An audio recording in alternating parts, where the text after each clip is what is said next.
So Ennis just did a good job explaining those beginning chapters of the Watershed Protection Plan about understanding the watershed and identifying what some of those possible pollutant sources are, what's contributing to the bacteria and the nutrients in the watershed.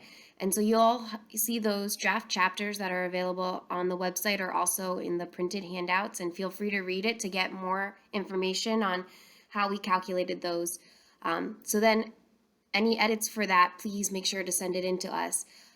The next step, now that we've identified some of those potential pollutant loadings, is to think about management measures. So what we can do to help reduce some of those sources that might be contributing bacteria from getting into the watershed. And so for that, I'm going to talk about management measures. And we started this discussion at our last meeting in September. And this one, so we're going to quickly review kind of what we decided on, as well as get a little bit more information from y'all. Specifically for this meeting, I'm going to go over kind of each management measure that we want to put into the Watershed Protection Plan.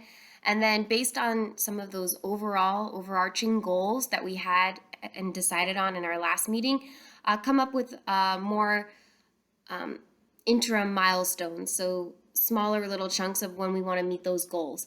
I think a lot of us know, and we've heard the sayings before, it's great to have like a plan in your head, but actually writing it down helps make it so that it's actually going to happen. And so that's really what the goal for that is to, just by having this on a timeline, it just helps to make it seem more attainable and have a better structure to guide us when we start implementation. After we talk about the timeline, we're also going to go through the estimate of costs for some of these management measures, as well as responsible parties. So before I go into that, I just want to stop and kind of remind folks, everything that we put in this Watershed Protection Plan is voluntary.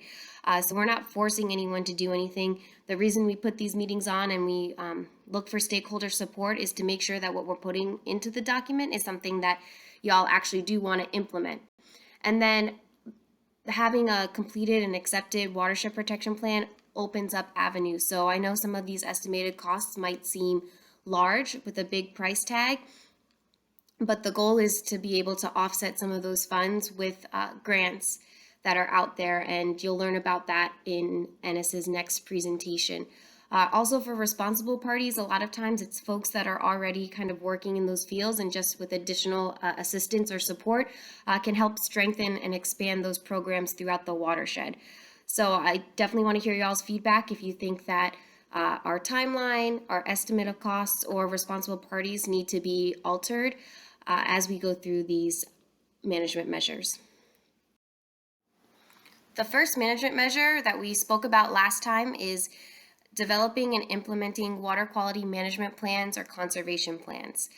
That deals with the presentation that Brian gave at our last meeting, really geared towards landowners looking to implement different strategies on their land that can have water quality benefits. So the goal of really this management measure is, working with landowners to help develop these conservation plans or water quality management plans.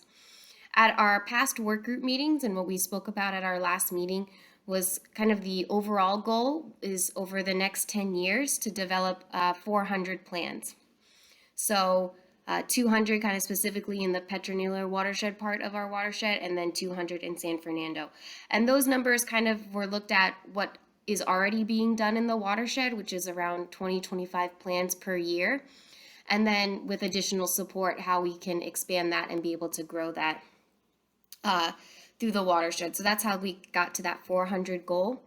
The plan is also going to include, identifying funding sources to hire a water quality management plan technician who's really, their goal is to bring education to the watershed and to work with landowners to get these plans created, to bring other outreach opportunities for landowners.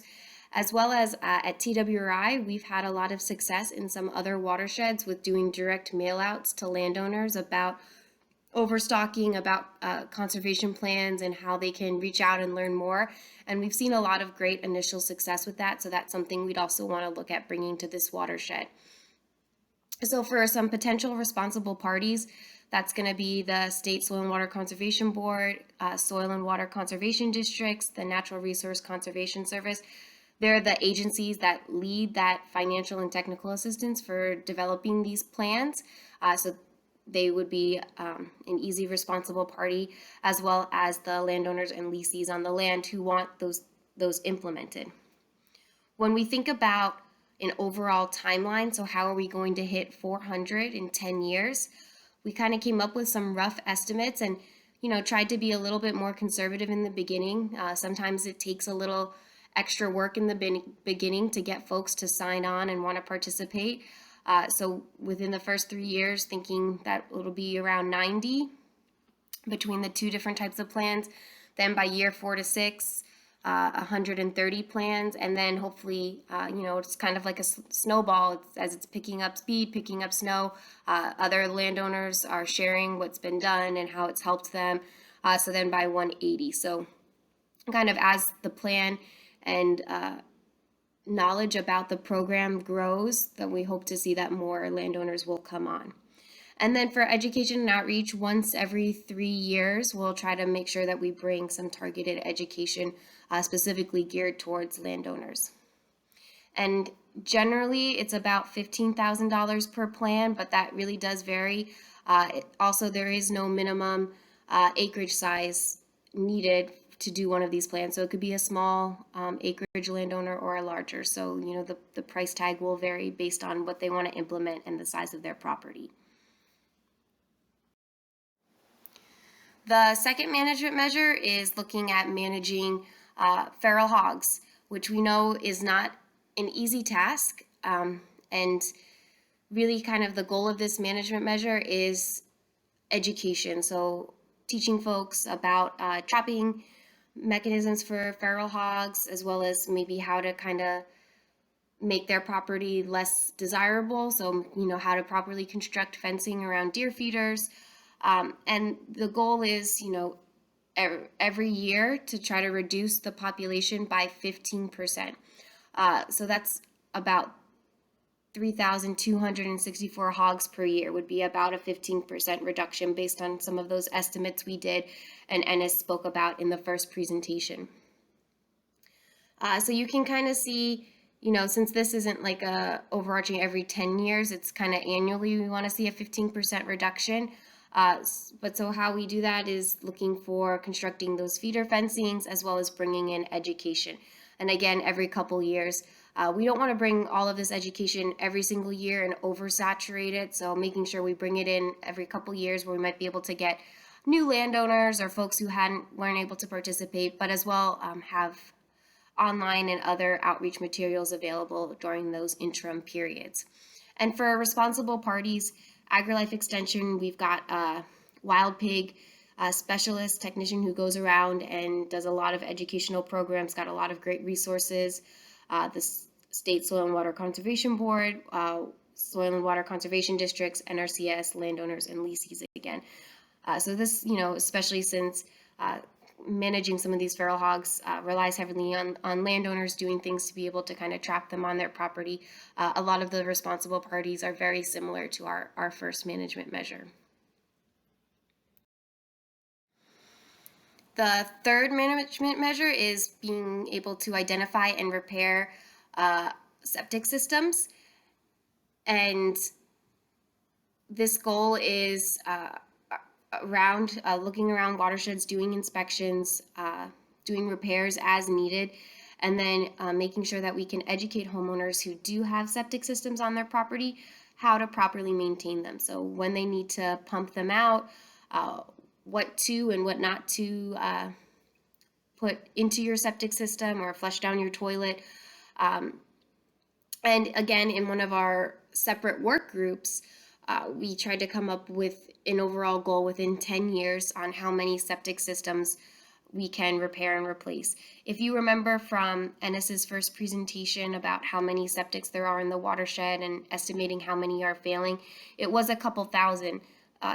And, of course, that would be a great goal to try to fix every single failing septic system, but that's a hard and an expensive goal. So something that's a little bit more manageable, especially just to start off, was we anticipated around 100 over 10 years. So specifically trying to target 40 repair and replacements in Petronila and 60 in San Fernando. And that number difference is because there's slightly more septic systems in the San Fernando Creek watershed than the Petronila watershed. And that was looking at past funding and how much they were able to implement within 3 years, and be, again, with strengthening and expanding those programs, how we can build that out. So some potential responsible parties for that is AgriLife Extension. Again, we have an extension specialist whose main goal is to teach these septic system workshops for homeowners around Texas, and also has a lot of great extension materials available online. County staff, homeowners, contractors, and the Voices of the Colonias, which is local in this watershed, and they've been working with colonias to address some of their needs, and they can also said that they can help pass out any outreach materials to those groups. And kind of some estimated costs. So we had seen in old plans it was about $8,000 to $10,000. At the meeting, that seemed to be a little bit low. It seems like the low range is around $10,000 and higher range is around $12,500. So we're going to update that number. Just seems the price of things are rising. And again, similar to what we did with that first management measure, is to try to be a little bit more conservative in the beginning as we kind of get ourselves known and people feel comfortable letting us come on their property and inspect their septic system. So within the first 3 years, try to do 20. Then the next 3 years, try to do 30. And then by the end, be able to do 50 in the last 4 years. So again, trying to kind of build up as folks see some of the success stories from those earlier ones. And then as well, bringing in those educational programming. This next management measure is a little bit different from our previous one that we presented back in September. So back in September, we really focused on just bringing in pet waste stations. And the feedback that we got at that first meeting was that, yes, some parks probably need to install pet waste stations, but they didn't think that was going to be the saving grace, that there needs to be something more. They think also some maintenance of the pet waste stations might be a hurdle to get some of these installed. So looking at other ways that we can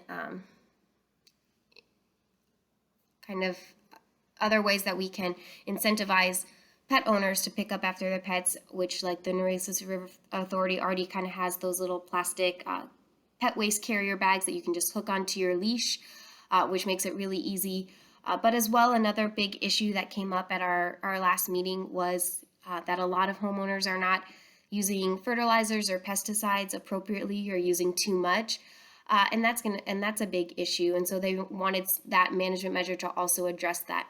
So we kind of tweaked this management measure and renamed it Lawn and Landscape Maintenance, kind of really with the goal of helping incentivize folks to pick up after pests, but also bringing in that education and outreach so that folks know how to do proper fertilizer and pesticide use on their lawns, as well as sprinklers and irrigation on their lawns, bringing in all of that education with the overarching goal of a 20% behavior change. So 20% of the folks who currently aren't picking up after their pet or currently not maintaining their lawns appropriately. So the potential goal of that, potential responsible parties would be AgriLife Extension, Texas Sea Grant, Nueces River Authority, the local communities, and HOAs. And a lot of these already have some programming, or as I mentioned, the River Authority already kind of has some of these pet waste bags that they already hand out at a lot of their events. So then again, just bringing in some additional funding to help expand that program. And then a little bit for expected costs. So this $500 per station, that's just to install a pet waste station, and maybe trying to do 50 over 10 years just at some of those local parks. And then bringing in that additional educational programming for homeowners. So A&M AgriLife has Healthy Lawns, Healthy Waters program that really talks about lawn maintenance and irrigation maintenance for homeowners, as well as there's a lot of great handouts and flyers that we can also send around. The next management measure is looking at, again, in our more urban areas, trying to implement and expand stormwater runoff management. So really geared more towards green stormwater infrastructure and ways that we can capture some of that stormwater and, if it's possible, be able to treat some of that before it enters into our rivers and streams. And then, where we can, looking at installing demonstration sites or doing any stream restoration, especially through some of our urban areas. So this would be the Nueces River Authority, the Coastal Bay Bends and Estuaries Program, cities, and AgriLife Extension.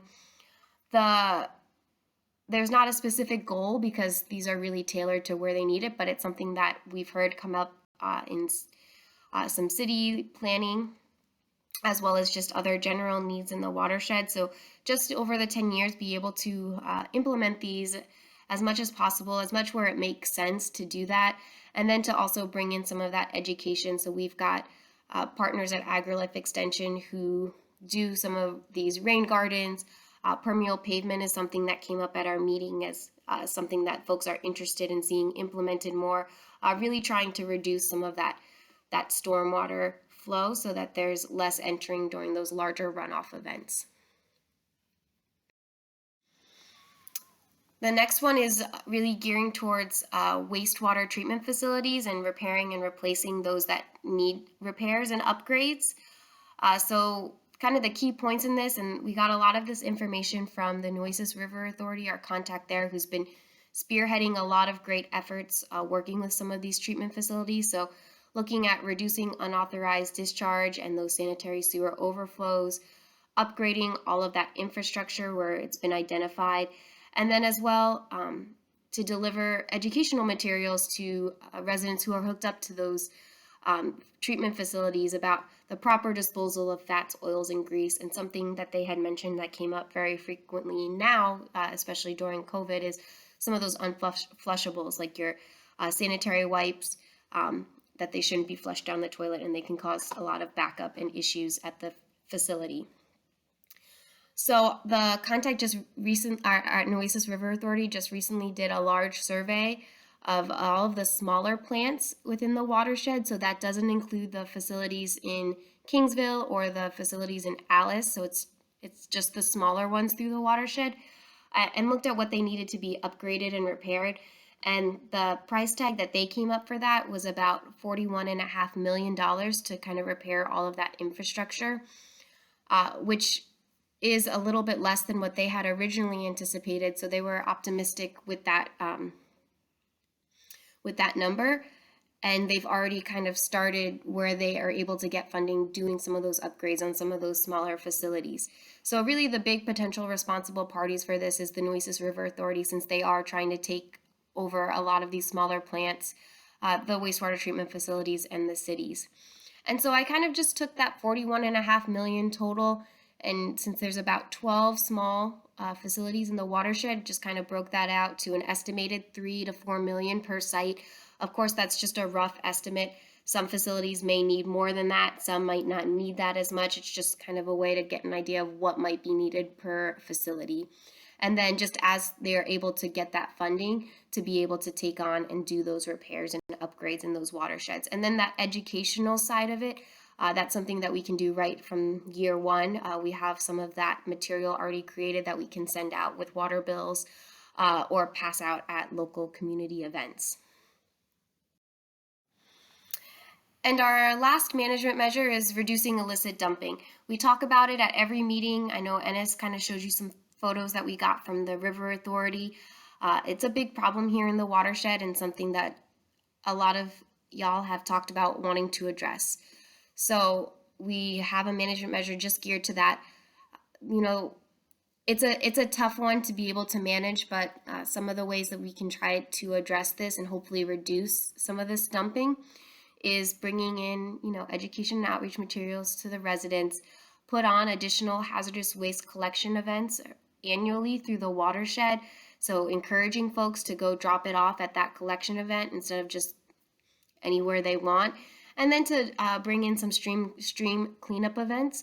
Hopefully, if we can clean up some of these areas, then that will make it less likely that people will throw it down there. If they see trash, they might not feel so bad. It's like, oh well, it's already dirty, so let's just throw more stuff there. But if we can kind of clean it up, maybe that will help them find a better way to dispose of it.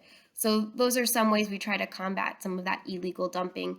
So potential responsible parties are your local communities, your cities, and your counties, and the Nueces River Authority, who's already kind of doing some work in this area. So, we mentioned, trying to bring a hazardous waste collection event annually, so about every 3 years, and a general idea of what the cost might be for that.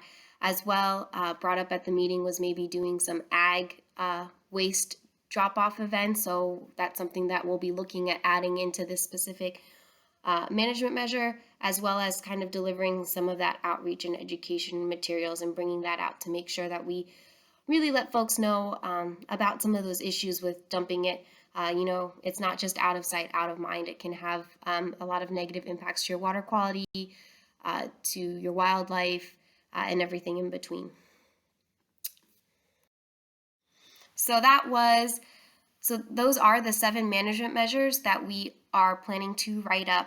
For those of you listening to this recording or who are at the meeting, if after you've thought about them, you want to add something in, or you feel like we're missing something that's a big issue in the watershed, please reach out and email Ennis, Lucas, or myself, and we'd be happy to try to incorporate whatever you're thinking into one of these existing management measures, or if needed, we could try to create a new one.